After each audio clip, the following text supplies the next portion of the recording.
Retornamos a Prueba de Fuego aquí en RPP Televisión. Hemos conversado ya con la presidenta del Tribunal Constitucional y ahora hablemos de los casos emblemáticos, por decirlo de alguna manera, que han habido en este 2024 que está terminando. Y estamos con el doctor Julio Rodríguez, destacado abogado penalista, quien nos ha acompañado en muchas oportunidades aquí en RPP, analizando justamente estos hechos que han marcado, diríamos así, la agenda judicial en el 2024. Doctor Rodríguez, ¿cómo está usted?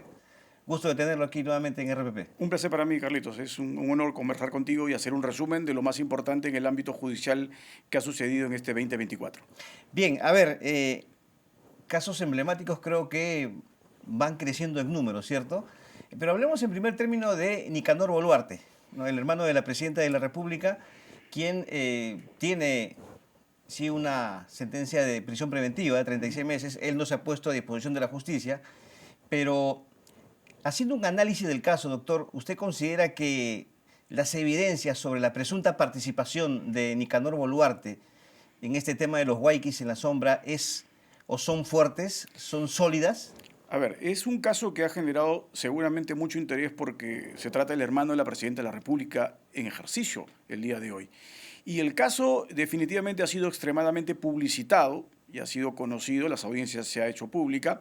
Yo creo personalmente que el caso sí tiene ciertas bases probatorias que revelan cierto involucramiento. En lo que yo he discrepado abiertamente, y eso lo he reiterado, es en el abuso del tema de la prisión preventiva.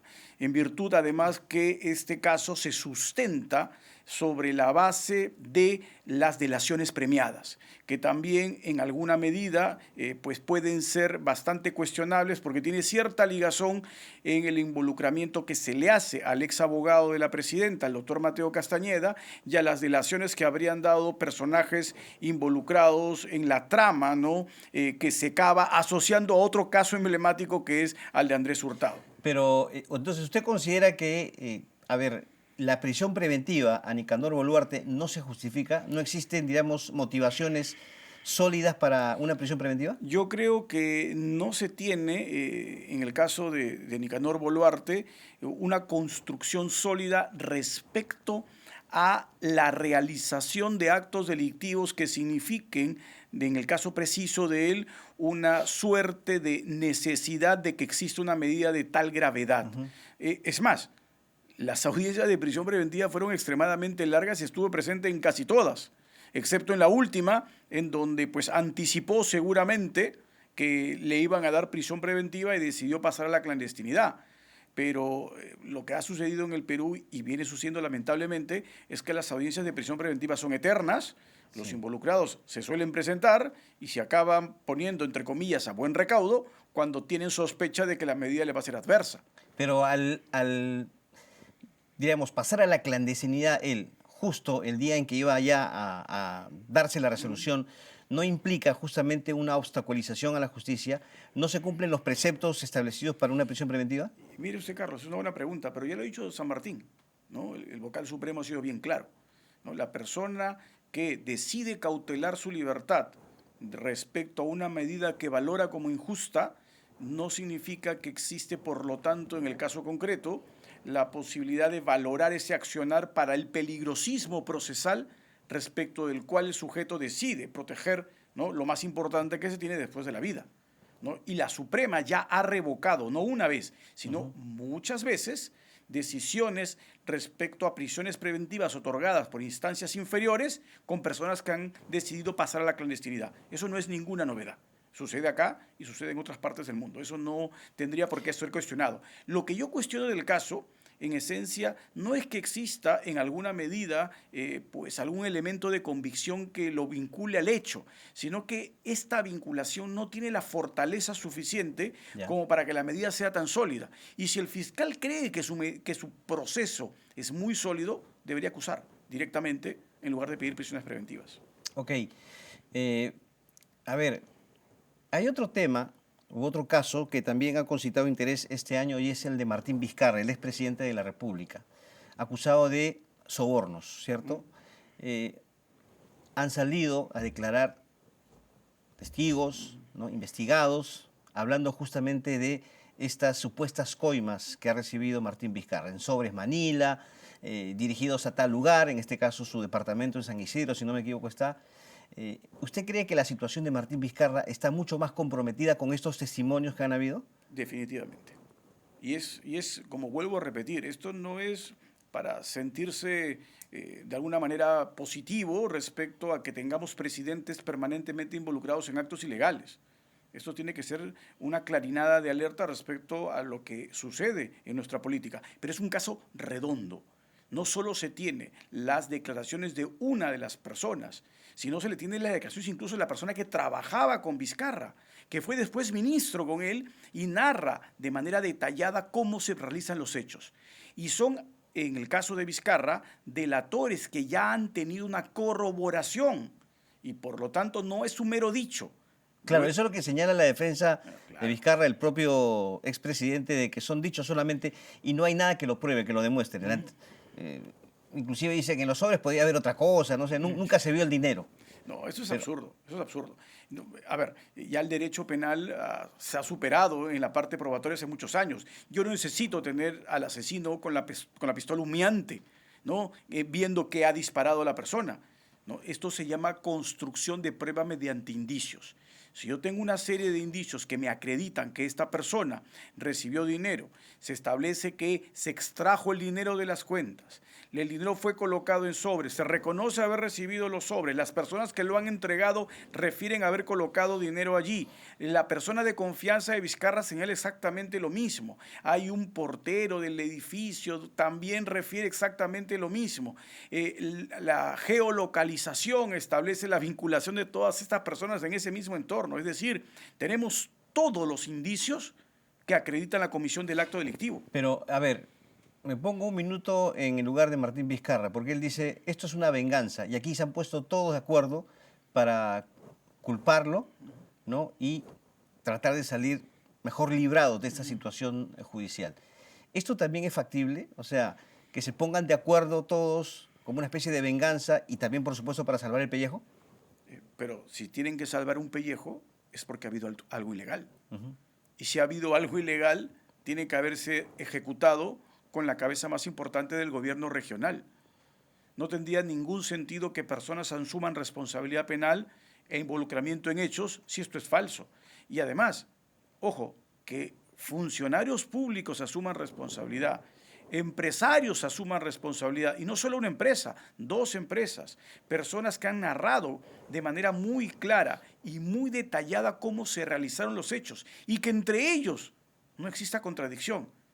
Es que es exactamente al revés, ¿no? Cuando alguien construye una mentira, esta mentira es fácilmente desarticulable en el proceso, porque se comienzan a evidenciar contradicciones, se comienza a constatar que no se puede respaldar la versión con otros elementos periféricos. Y en el caso de Vizcarra, esto es así de manera absolutamente indiscutible. ¿Cuál es el futuro de Vizcarra para usted a nivel judicial? A ver, vuelvo a decir, esto no es para sentir ningún tipo de alegría, No, porque de ninguna manera. es triste, pero yo Claro. creo que el próximo año, en los primeros meses, Vizcarra va a recibir una condena, y una condena por una pena que es extremadamente alta. En los primeros meses, calcula cuándo más o menos. Yo no creo que esto pase de febrero. De febrero. Muy bien. A ver, tenemos también la decisión que tomó el Tribunal Constitucional histórica, de acuerdo a la declaración que formuló el propio magistrado César Ochoa, de hacer público el acuerdo de colaboración eficaz con Odebrecht.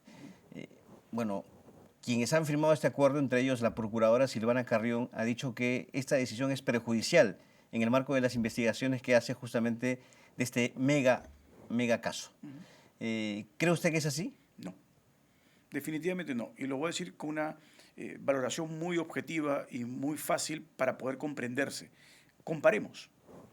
Odebrecht comienza en el Perú en el año 2016, si memoria no me traiciona, ¿no? En Brasil comienza un año antes. En Brasil los casos Odebrecht, ¿no? Lavajato para ser más precisos, ya acabaron hace varios años, con sentencias firmes, definitivas, con reparaciones que ya se ejecutaron.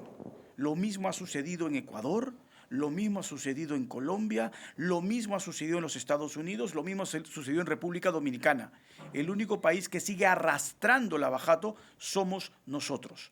La propia resolución establece que se mantiene reserva, no secreto, Los únicos secretos que se pueden admitir en el Estado de Derecho son exactamente aquellos que perjudican a la seguridad nacional. El acuerdo no perjudica a la seguridad nacional. No puede haber secretismo. Reserva es distinto. Y esto es lo que ha sucedido. No se ha mantenido reserva, sino secretismo. ¿Por qué pongo en secreto algo que tiene que ser simplemente reservado y que esta reserva se acaba cuando el acuerdo tiene condición de cosa juzgada? Pero cuando usted dice reserva, a ver, evidentemente el acuerdo tiene que ser conocido por las partes, pero el principio de reserva no abarca justamente no hacerlo público. Es que la reserva tiene una etapa. La reserva no es absoluta. Cuando ya una decisión adquiere naturaleza de cosa juzgada, significa que no es impugnable, no es apelable, no es revisable. A partir de ese momento ya se puede hacer pública porque es inamovible.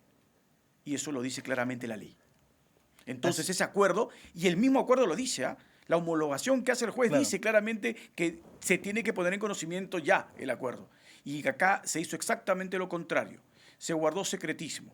Secretismo que definitivamente buscó ocultar las condiciones en las que se firmó ese acuerdo, que entiendo yo son absolutamente lesivas para el Estado peruano. Ah, ok, justamente eso le iba a consultar. Porque, bueno, los que han firmado el acuerdo insisten, no ha sido lesivo, al contrario, ha permitido justamente descubrir una serie de casos de corrupción, hacer efectivo parte del pago de la indemnización establecida a Odebrecht, pero para usted entonces es dañino. Terriblemente dañino, Carlos, por una sencilla razón. Hagamos la comparación. A Toledo se le condena a una pena privativa de libertad y a pagar una reparación de 3.000 millones de soles. Por un periodo nada más como presidente. Por tramo 2 y 3 de interoceánica. ¿No? 3.000 millones. A Odebrecht, ¿a cuánto se le pone de reparación por todo? 610 millones. Sí, exacto. A ver, ¿eso ya no nos dice claramente que algo está muy mal? ¿Cómo a una persona respecto a una obra puntual le pongo una reparación que es 5 veces mayor que la que le pongo a Odebrecht por 4? Porque, ojo, por las otras 13 no les pongo ni reparación ni pena. Explícame cómo no puede ser esto nefasto para el Estado peruano. ¿Y se justifica para usted una denuncia? Hay dos abogados que han presentado denuncia contra los que han firmado el acuerdo, ¿no? Rafael Vela, José Domingo Pérez, Silvana Carrión, Zoraida Ábalos, ¿cierto? Se les ha denunciado justamente encubrimiento real, creo que es uno de ellos. Correcto, y prevaricato. A los fiscales. Sí, efectivamente. ¿Existen las bases para esta denuncia? Yo creo que las bases existen para investigar. Que esto se convierta en prevaricato, en encubrimiento, yo creo que es muy antelado calificarlo aún, pero que merece ser investigado, sí. Porque imagínese usted que producto de estas investigaciones se comienza a encontrar una ligación con la firma del acuerdo y condicionamientos económicos.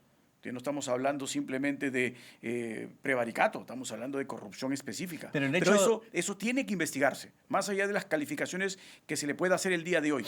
Necesariamente tiene que investigarse porque el acuerdo ha generado una afectación, creo yo, a la propia naturaleza de la institución de la colaboración. Esta suerte de la progresividad que no existe en la norma. Ese es un invento, ¿no? Es absurdo, ¿no? Que yo le diga a quien tiene que decirme todo, ¿no? que me vaya contando de a pocos y si yo encuentro algo recién me lo va a decir. Entonces, ¿qué delación es esa? El delator tiene que contar todo lo que conoce y lo que ha intervenido. Claro. Doctor, otro caso que concitó la atención es el de Andrés Hurtado, Chibolín, quien cumple prisión preventiva. Con todo lo que se ha investigado y lo que se ha conocido, ¿cree usted realmente que Andrés Hurtado es parte o cabeza de una especie de organización criminal? A ver, Carlos, yo ahí siempre tengo que hacer el disclosure, que es el responsable. Yo estuve asesorando al señor Andrés Hurtado por 3 días. ¿No? Dejé de hacerlo. Entonces, tengo cierta información. Lo que yo puedo decirte es que el caso no tiene la envergadura suficiente para ser un caso pues, emblemático, ¿no? Claro, tiene los ingredientes para generar morbo público, ¿no? Caso en donde está involucrado un presentador de televisión, caso donde se involucra una fiscal, una jefa de migraciones, un empresario aurífero. Entonces, claro, y un futbolista. Entonces, claro, tengo todo para que el caso sea atractivo a la prensa y a la ciudadanía. Pero eso no significa necesariamente que tenga un caso sólido de organización criminal. Yo creo que el día de hoy el caso no tiene la solidez suficiente para que uno pueda decir con absoluta claridad que estamos ante una organización criminal con una enorme importancia dentro del ámbito de la gestión ¿Y pública. para el Porque delito de tráfico de influencias? es que en el delito de tráfico de influencias, y esto es lo que se pierde de perspectiva, necesariamente tiene que haber una prebenda económica para un favor de carácter judicial o administrativo. Tiene que haber un procedimiento judicial o administrativo. Entonces la pregunta es, ¿en qué procedimiento hubo esta ayuda? ¿Cuál fue la supuesta ayuda solicitada? Sí. ¿Y cuál fue, ¿no?, el pago por esta ayuda? Porque en un primer momento se habló que se pagó $1 millón, ¿no? Y esta cifra... O 500.000 o también. 500.000 y después se... En el caso de la investigación al empresario Muley, Correcto. que lo dispuso, se supone, esa es la hipótesis, la doctora Peralta. Correcto. Y ahí vino el pago. Bueno, esa es la imputación, pero después se ha sí. establecido que la liberación del oro incautado no tuvo nada que ver con ella, que ella no intervino en nada, que el fiscal Sally Rosas lo hizo y no conocía ni siquiera a la doctora Peralta. Además, estamos hablando de una cantidad enorme que se tiene que haber pagado en efectivo. Porque se dijo que se pagó una mitad primero y después se entregó otra mitad. Esta cantidad enorme de dinero, seguramente hace 25 años o más, podría uno tal vez moverlo un poco en efectivo. El día de hoy es más complicado mover esa cantidad de dinero en efectivo. Y además que esa cantidad de dinero en efectivo no deja una huella. De eso el día de hoy no se dice nada porque no se ha encontrado nada al respecto. Es por eso que digo que es un caso que se ha inflado porque tiene muchos elementos que hacen un cóctel delicioso para los medios de comunicación, pero yo no sé si al final sea un caso que pueda tener la fortaleza suficiente para llegar a una acusación sólida. El caso Cofre, ¿no?, que involucra a la presidenta Dina Boluarte, esta supuesta ayuda a Vladimir Cerrón para escapar en un vehículo presidencial. Se habla de cambios de versión de parte del chofer, o el ex chofer, mejor dicho, Félix Montalvo, de inconsistencia de parte de la presidenta. ¿Cree usted que ha sido así realmente? ¿Cree usted que hay contradicciones, inconsistencias en la presidenta? Su actitud, por ejemplo, ¿no?, ante la prensa y no responder esto. A ver, de lo que no puedo dejar de decirlo es que la última parte de tu pregunta no da más que sea una afirmación absoluta. La presidenta no responde a la prensa. Y esto podría entenderse de un privado, que no tiene por qué responderle a la prensa. Pero la autoridad máxima del Estado tiene que responderle a la prensa. Para eso está sentada allí la presidenta de la República. Y lo que se le está cuestionando son actos de función, no actos personales. El problema es que si yo no respondo a actos funcionales, ¿no?, y la presidenta sale a decir que se le está preguntando por actos personales, es porque simplemente nunca ha aclarado las cosas. Pero usted considera que hay evidencias de que podría haber ayudado a Cerrón a escapar. Yo no encuentro todavía evidencias tan categóricas, Ya. ¿no? Lo que encuentro es una versión contradictoria. Lo que encuentro es una suerte de guardar silencio innecesariamente. Pero ahí a decir que allí estaba Cerrón es algo que significa un salto cualitativo que no encuentro base. Pero lo que no podemos dejar de reconocer es que los errores en la gestión actual en el gobierno son enormes, y que pues genera suspicacia, ¿no?, que el otrora aliado político de ella, ¿no?, no pueda ser capturado. Pues esto sí genera suspicacia, no hay duda. Y permítame una última, muy concreto, su operación, la famosa operación a la que se sometió. ¿Hay allí un vacío de poder? A ver, yo creo que vivimos con ella una situación absolutamente inusual, anómala por donde se le mire. Presidenta de la República que no tiene vicepresidentes. Entonces, claro, ella tiene que delegar la función. A ver, ese problema se basa en la falta de comunicación.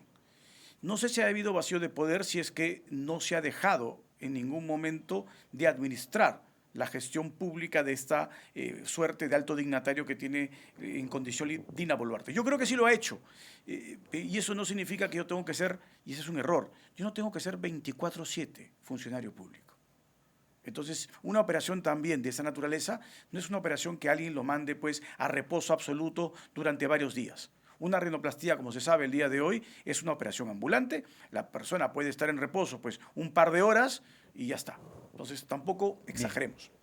Doctor Julio Rodríguez, muchas gracias por su presencia aquí en los estudios de Carlos. RPP y bueno, que todo sea felicidad en el 2025 para usted y su familia. Lo mismo es para ti, Carlos, y para todos los espectadores de este digno programa. Muy bien, el doctor Julio Rodríguez, abogado penalista, estuvo con nosotros en este programa especial de Prueba de Fuego, haciendo un balance de los casos más sonados, diríamos así, del 2024. Hacemos una pausa y regresamos en Prueba de Fuego.